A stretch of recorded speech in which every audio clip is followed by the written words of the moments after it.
लेकिन जैसा आप सभी को पता है आपके सीयूटी के एग्जामिनेशन भी थोड़े से पोस्टपोन हुए हैं। कब इसके डेट्स आउट होने वाले हैं, क्या क्या डॉक्यूमेंट्स आपको रखने हैं, क्या इसके अंदर प्रोसेस होता है, फेज 1, फेज 2, फेज 3, ये चीज आप लोग बिल्कुल भी एडिट नहीं कर पाएंगे। तो ये बहुत इंपॉर्टेंट है और इसके अंदर आप सभी के लिए बहुत सारी वीडियोस अभी आने वाली हैं। लेकिन अगर आपकी प्रेफरेंस लिस्ट अच्छी नहीं है तो इंपॉर्टेंट डॉक्यूमेंट्स आप सभी के सामने ये हैं और ये सारे के सारे सर्टिफिकेट्स आपके 31 मार्च के बाद के होने चाहिए, 31 मार्च 2026 के बाद के होने चाहिए।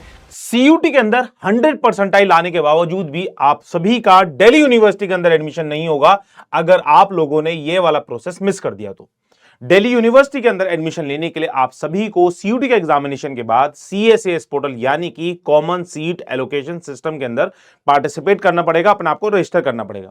तो यहां पे इस वाली वीडियो के अंदर मैं आप सभी को हर एक चीज बताऊंगा CSS portal common seat allocation system के बारे में।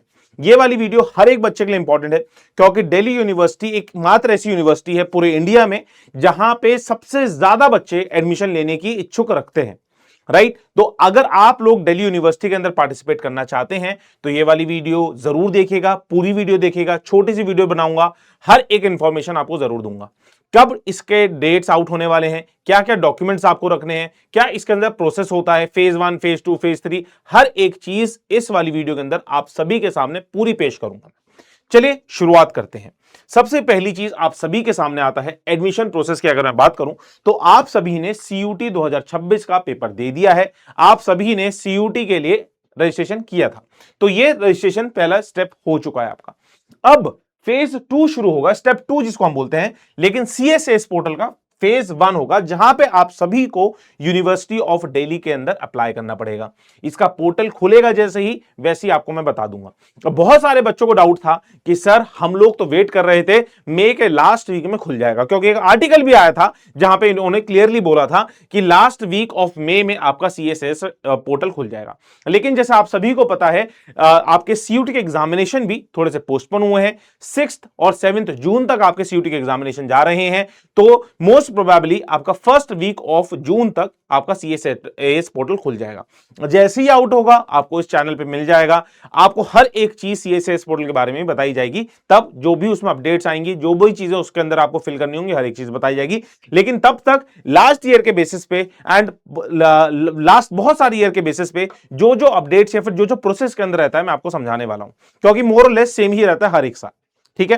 तो फेज 1 के अंदर आपको सीएसएस पोर्टल के अंदर अपने आप को अप्लाई करना पड़ेगा, फेज 2 के अंदर आपको प्रेफरेंस लिस्ट भरनी होती है और फेज 3 के अंदर आप सभी का सीट एलोकेशन हो जाता है, काउंसलिंग खत्म हो जाती है, तो वो सारी की सारी चीजें होती हैं। तो इसके अंदर और डाइव डाउन करते हैं। अगर मैं आप सभी को अगर यहां पे दिखाना चाहूं तो आपका देखो यहां पे फेज 1 है, ठीक है। अगर मैं आपको दिखाऊं तो ये देखो सीएसएस पोर्टल का ये आपका फेज 1 है। तो फेज 1 के अंदर आप सभी को क्या करना है, अप्लाई करना है दिल्ली यूनिवर्सिटी के अंदर। यहां पे आप सभी अपना सीयूटी का जो एडमिशन का एप्लीकेशन नंबर है वो फिल करते हैं। वो वहां से आपका नाम, आपका फोटो, आपका सिग्नेचर, मोबाइल नंबर, ईमेल खुद से फेच कर लेता है। ये चीज आप लोग बिल्कुल भी एडिट नहीं कर पाएंगे। तभी मैंने जब आपका सीयूटी का फॉर्म फिल हो रहा था मैंने कहा था कि मोबाइल नंबर वही डालिएगा जो आपका अभी आने वाले 6 महीने तक चालू रहेगा, जब तक आपका एडमिशन नहीं होगा। अगर नहीं है, उसका रिचार्ज अगर अभी बाकी है तो जरूर करा लीजिएगा, क्योंकि वहां पे इंफॉर्मेशन आपके पास आती हैं। ईमेल एड्रेस भी वही आपका फेच हो जाएगा वहां से। ईमेल एड्रेस के अंदर भी आप सभी की बहुत इंफॉर्मेशन आती हैं, जैसे आपकी काउंसलिंग होगी, काउंसलिंग का फेज 1, फेज 2, फेज 3 आपको अपग्रेड करना है, हर एक चीज वहां पे आपको कम्युनिकेट की जाएगी दिल्ली यूनिवर्सिटी की तरफ से, तो वहां से फेच हो जाएगा और उसके बाद आप लोग बहुत सारी चीजें एडिट कर पाएंगे, ठीक है। अब फेज 2 के अंदर, फेज 1 के अंदर अगर मैं देखूं तो फेज 1 के अंदर अगर मैं बात करूंगा तो आप सभी की क्या क्या होती है। फेज 1 की अगर मैं सिर्फ और सिर्फ बात करूं तो आपकी पर्सनल इंफॉर्मेशन सेक्शन होता है। एकेडमिक इंफॉर्मेशन सेक्शन के अंदर आप लोग अपनी क्लास 12th की मार्कशीट और आपके सब्जेक्ट्स मैंडेटरी हैं बेटा उसके अंदर, ठीक है। ये अगर आप लोग स्पोर्ट्स कोटा से हैं, ईसीए से हैं, तो आप लोग यहां पे अपना आपको अप्लाई कर सकते हैं, ठीक है। प्रीव्यू का फॉर्म होगा और फीस पेमेंट आपको करनी होती है। यहां पे आप सभी की ये जो क्लास 12 की मार्कशीट है वो आपको सबमिट करनी पड़ेगी, आपको पीडीएफ फॉर्मेट में आपको करनी पड़ेगी, ठीक है। आपकी यहां पे सबमिशन बहुत ज्यादा जरूरी है। अब देखो फेज 1 बहुत बेसिक है, आप लोगों ने बहुत सारे फॉर्म्स भर रखे हैं, बार बार आपने भर रखे हैं, वो इतना ज्यादा डिफिकल्ट नहीं होता। सबसे ज्यादा मेन काम होता है आपका फेज 2 के अंदर। तो फेज 2 थोड़ा सा आपको ज्यादा अच्छे से समझाता हूं मैं। ठीक है। फेज 2 के अंदर आप सभी के पास क्या है देखेंगे अगर, तो सबसे पहला आता है आपको कैंडिडेट को लॉगिन करना है। जैसे आप लोगों ने फेज 1 कंप्लीट कर देंगे तो फेज 2 के अंदर आपका जैसी डेट आएगी फेज 2 की, तो आप लॉगिन करेंगे अपनी आईडी से, वही सीयूटी की। ठीक हो गया। वहां पे सब्जेक्ट मैपिंग करनी है। सर सब्जेक्ट मैपिंग क्या होती है? सब्जेक्ट मैपिंग तो हमने सीयूटी के पेपर के अंदर कर दिया है, एप्लीकेशन के अंदर कर दिया है। आपको क्या करना होगा, जो आपने let's say physics, chemistry, maths, आपका इंग्लिश हो गया और आपका जीएटी हो गया, ठीक है, तो वो सब्जेक्ट मैपिंग आपको दिखानी है कि हाँ जी क्लास 12th के अंदर भी मैंने यही सब्जेक्ट्स पढ़े थे। जीएटी ऑब्वियसली और इंग्लिश आपने नहीं पढ़ रखा होगा, इंग्लिश, लेकिन सब्जेक्ट आपका जो क्लास 12th की इंग्लिश होती है वो आपने भरनी है। लेकिन डोमेन सब्जेक्ट को आपको वेरीफाई कराना पड़ेगा कि आपने क्लास 12th के अंदर वही सब्जेक्ट्स भरे हैं। डोमेन सब्जेक्ट बहुत इंपॉर्टेंट है। साइंस वाले बच्चे साइंस के सब्जेक्ट्स दिखाएंगे, कॉमर्स वाले बच्चे कॉमर्स का सब्जेक्ट दिखाएंगे कि आपने अकाउंटेंसी, बीएसटी, इकोनॉमिक्स आपने क्लास 12th के अंदर भर रखी है। और आर्ट्स वाले बच्चे फिर आपका पॉल साइंस, ज्योग्राफी, हिस्ट्री दिखाएंगे जो आपने भर रखी है, ठीक है ना। ये सब्जेक्ट मैपिंग आपकी हो जाएगी। फिर आप लोगों का चेक एलिजिबिलिटी आएगा। उसके बाद जैसे आप लोग चेक एलिजिबिलिटी करेंगे तो उसके बाद आप सभी के पास providing programs and college and preference आपको भरनी है। बेटा ये सबसे ज्यादा इंपॉर्टेंट है। यहां पे आप सभी की जितनी भी एलिजिबल कॉलेजेस होंगे, जितने भी एलिजिबल कोर्सेज होंगे, उन सारी की लिस्ट आ जाएगी आप सभी की, और वहां पे आप सभी को प्रेफरेंस भरनी होगी कि अच्छा ठीक है, इस वाले कॉलेज के अंदर मैं ये वाला कोर्स करना चाहता हूं, लेट्स से बीएससी मुझे करनी है, बीकॉम मुझे करनी है, आपको बीए ऑनर्स करनी है, तो हर एक कॉलेज की प्रेफरेंस आपकी बनेगी। तो ये बहुत इंपॉर्टेंट है और इसके अंदर आप सभी के लिए बहुत सारी वीडियोस अभी आने वाली हैं और आपको पूरी गाइडेंस करने मैं आपको दूंगा, क्योंकि यहां पे ये मेक और ब्रेक होने वाला है।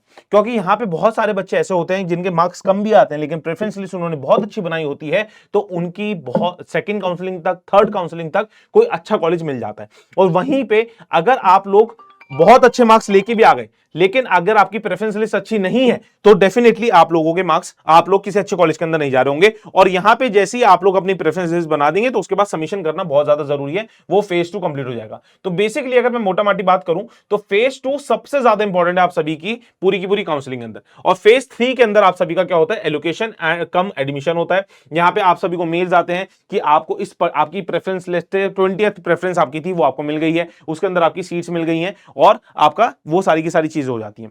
उससे पहले सबमिशन एलोकेशन से पहले आप सभी की आती है सिमुलेटेड रैंक्स। अब ये एक रैंक आपकी क्या बोलेंगे यूनिक नहीं होती है। हर एक कोर्स के लिए बहुत सारे कोर्सेज के लिए बहुत सारे बच्चे एलिजिबल होते हैं, भरते हैं अपने आप का, लेकिन यहां पे एक सिमुलेटेड रैंक बनाता है और उसी के अकॉर्डिंगली बच्चा अपना हर एक चीज में पार्टिसिपेट करता है बेटा, है ना। सिमुलेटेड रैंक क्या होती है कि एक अनुमान से कि आपकी रैंक क्या है। हर एक कोर्स की अलग रैंक आती है, तो उस कोर्स के अकॉर्डिंगली आप लोग देखेंगे कि अच्छा आपका फर्स्ट काउंसलिंग के अंदर एडमिशन हो रहा है, सेकंड काउंसलिंग के अंदर एडमिशन हो रहा है, थर्ड काउंसलिंग के अंदर एडमिशन हो रहा है, तो सिमुलेटेड रैंक्स वो आती हैं आप सभी की। और फिर फेज 3 होता है, उसके अकॉर्डिंगली आप कर सकते हैं, आप अपना अपग्रेड कर सकते हैं। लेट्स से आपको 20th रैंक की आपको कॉलेज मिल गया और आपको करना है कि सर मुझे 19th कॉलेज के लिए अप्लाई करना है, तो आप क्या करेंगे, उस कॉलेज को फ्रीज करेंगे, 20th रैंक वाले कॉलेज को फ्रीज करेंगे, फीस पेमेंट देंगे और फिर आप नेक्स्ट काउंसलिंग अंदर पार्टिसिपेट करेंगे कि जिससे आप लोग 19th 18th 17th 16th या फिर उसके ऑनवर्ड्स, अबव ऑनवर्ड्स आप लोग उन कॉलेजेस के लिए अप्लाई कर सकते हैं और वहां पे आप अपनी सीट्स के लिए लड़ाई लड़ सकते हैं, ठीक है ना। ये सारी की सारी चीजें हो गई हैं। तो ये आपका सब पूरा का पूरा मैंने सीएसएस पोर्टल आपको समझा दिया। इसके बाद आप सभी को अगर मैं जल्दी जल्दी बताऊं तो देखो सीएसएस पोर्टल का दिल्ली यूनिवर्सिटी का खुलता है, फिर सब्जेक्ट मैपिंग आपको करनी होती है, प्रेफरेंस लिस्ट आपको करनी है बेटा, फोर्थ सबसे ज्यादा इंपॉर्टेंट है। फिर सिमुलेटेड रैंक आती है, फिर सीट एलोकेशन होता है, फिर कॉलेज वेरिफिकेशन होता है और फिर फीस पेमेंट आपको करनी होती है और आपका दिल्ली यूनिवर्सिटी का पूरा चीजें हो जाती हैं। अब मैं कुछ इंपॉर्टेंट डॉक्यूमेंट्स की अगर मैं बात करूं तो इंपॉर्टेंट डॉक्यूमेंट्स आप सभी के सामने ये हैं। आप सभी को क्लास 10th की मार्कशीट रखनी है, ठीक है, और क्लास 12th की मार्कशीट रखनी है। फोटो सिग्नेचर वैसे आपके अपग्रेड नहीं करे जाते लेकिन तब भी मैं बोलता हूं सेफ्टी के लिए रख लीजिएगा। मोबाइल नंबर, ईमेल एड्रेस आपको रखना ही है, वो आपको चालू रखना है, हर एक हाल में चालू रखना है उसको। बिल्कुल भी गलती से भी ये मत सोचिएगा कि यहां पे मैं दूसरा नंबर डाल देता हूं, मैं नहीं, जो नंबर आपने सीयूटी के एप्लीकेशन फॉर्म के अंदर डाला है वही नंबर आप लोग इसके अंदर डालेंगे। और थर्ड, आप सभी को अगर आप किसी कैटेगरी से ताल्लुकात रखते हैं, SC, ST, OBC, NCL, EWS, तो आपको सेंट्रल लेवल के सर्टिफिकेट्स बनाने हैं और ये सारे के सारे सर्टिफिकेट्स आपके 31 मार्च के बाद के होने चाहिए, 31 मार्च 2026 के बाद के होने चाहिए। अगर आपके सर्टिफिकेट्स अभी भी तैयार नहीं है तो अभी आपके पास टाइम है, जल्दी से जाके इन सर्टिफिकेट्स को बना लीजिएगा और जिससे आप लोग अपने CSS पोर्टल जैसी चालू होगा उसके अंदर अपलोड कर पा रहे होंगे। ठीक है, अगर आप लोग सेंट्रल लेवल का सर्टिफिकेट नहीं देंगे, 31 मार्च के बाद का सर्टिफिकेट नहीं देंगे, तो आपको कैटेगरी का बेनिफिट नहीं मिलेगा, डेफिनेटली नहीं मिलेगा। दिल्ली यूनिवर्सिटी ने अपने हर एक ब्रोशर के अंदर वो बिल्कुल क्लियरली बताते हैं कि 31 मार्च के बाद का हमारा सर्टिफिकेट होना चाहिए और आपको बनाना ही पड़ेगा बेटा, ठीक है ना, और सेंट्रल लेवल का सर्टिफिकेट आपका ये मानते हैं। ठीक है, ये सारी की सारी चीजें। और अगर मैं बात करूं रजिस्ट्रेशन फीस की, तो रजिस्ट्रेशन फीस लास्ट ईयर आपकी अनरिजर्व्ड ओबीसी एनसीएल ईडब्ल्यूएस की 250 रुपए थी और SC ST PWBD की आपकी 100 रुपए हुआ करती थी। ठीक है जी, इसके बाद अगर मैं बात करूं तो ये आपकी कट ऑफ की मैंने नंबर ऑफ वीडियोस बना दी हैं। ठीक है, और आपके पास ये सारी की सारी चीजें, तो ये आपका CSS पोर्टल है। अगर आपको कोई डाउट, कोई दिक्कत, कोई परेशानी, आप लोग इस टेलीग्राम चैनल पे ज्वाइन कर सकते हैं। यहाँ पे हम लोग काउंसलिंग के लिए बहुत सारी चीजें करते रहते हैं, बच्चे भी यहाँ पे बातचीत करते हैं और अपने डाउट्स को क्लियर करते हैं। तो आप सभी के लिए ये वाली वीडियो सबसे ज्यादा इंपॉर्टेंट है। CSS पोर्टल को मैंने बहुत अच्छे तरीके से समझा दिया है। कोई डाउट, कोई दिक्कत, कोई परेशानी है तो कमेंट बॉक्स के अंदर मुझे जरूर बताइएगा। जैसे ही CSS पोर्टल आपका चालू होगा वैसे ही आप सभी के लिए वीडियो आ जाएगी। एंड प्रेफरेंस लिस्ट अगेन मैं बोल रहा हूं अच्छे से बनाइएगा, अभी आपके पास टाइम है। आप सारे के पूरा दिल्ली यूनिवर्सिटी का ब्रोशर डाउनलोड कर लीजिए और उसके अंदर जो जो कॉलेजेस हैं, जो जो कोर्सेज वो प्रोवाइड कर रहे हैं, उनको कोर्सेज की लिस्ट बनाइए। अपनी प्रेफरेंस देखिए कि अच्छा ठीक है, मेरे को ये वाला कोर्स करना है, मुझे BSc ऑनर्स फिजिक्स करना है, अगर मुझे फिजिक्स नहीं मिलता तो केमिस्ट्री कर लूंगा, केमिस्ट्री नहीं मिलता तो बायो कर लूंगा। कम से कम 5 से 6 कोर्सेज का आपके पास प्रेफरेंस होनी चाहिए। ठीक है, और उसके अकॉर्डिंगली सीट्स देखिए कि कौन से कॉलेज में सबसे ज्यादा सीट्स हैं, उसके accordingly first, second, third, fourth इस तरीके से बनाते रहिएगा कि जिससे आपको ज्यादा से ज्यादा मैक्सिमाइज कर पाए अपने एडमिशन को। ठीक है, एडमिशन की संभावना को मैक्सिमाइज कर पाए। Till then bye bye, take care students. आप सभी के कमेंट्स का मुझे वेट रहेगा एंड टेलीग्राम चैनल ज्वाइन कर सकते हैं और कोई डाउट है कमेंट बॉक्स से या फिर टेलीग्राम से आप लोग ज्वाइन करके हमसे पूछ सकते हैं। Till then bye bye, take care students. जय हिंद, हर हर महादेव, वरुण गुल साइनिंग ऑफ।